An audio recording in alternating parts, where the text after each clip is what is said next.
It's pretty common knowledge nowadays that Gears of War 4 is going to have a different frame rate for the single player versus the multiplayer. The multiplayer will of course run at 60 frames per second, whereas the single player will be running at 30. Now the Coalition studio head Rod Fergusson has spoken a little bit about their decision to lower the frame rate for the campaign.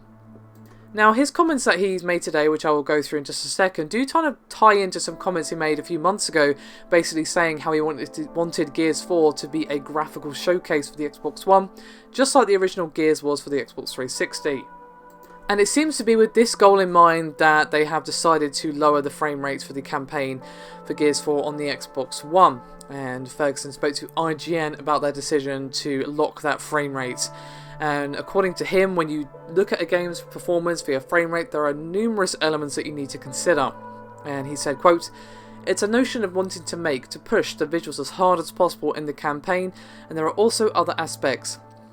When you look at your frame rate, there are a number of elements that go into it. Part of it is rendered.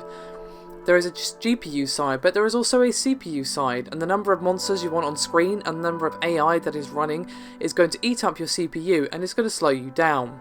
Now, breaking out of quote just for a second, that multiplayer, those figures that he just mentioned are obviously not going to play a part in the multiplayer mode. It won't have AI dependencies, and of course it's all going to be real players, and while there's still stuff to render naturally, you know, any explosions, bullets, damage to other players, etc.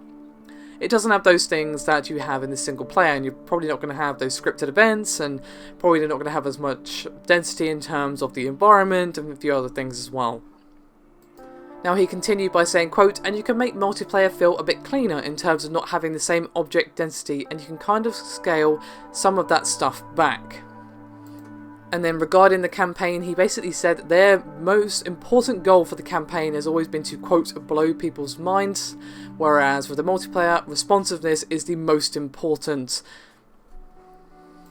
So there you have it. Personally, I would rather frame rate over pretty graphics in a shooter, but hey ho, that's just me.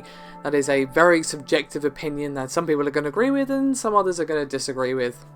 It's definitely very important in the multiplayer, but I'd argue it's just as important in the single player to not feel frustrated by any input lag or slower frame rate or anything like that. So I'd rather just tone down the shiny graphics and have a better frame rate, but that's just me. That is obviously an opinion not everyone's going to share, and obviously the Coalition disagree, which is fair enough. It's their vision, their project, they are free to do with it what they will.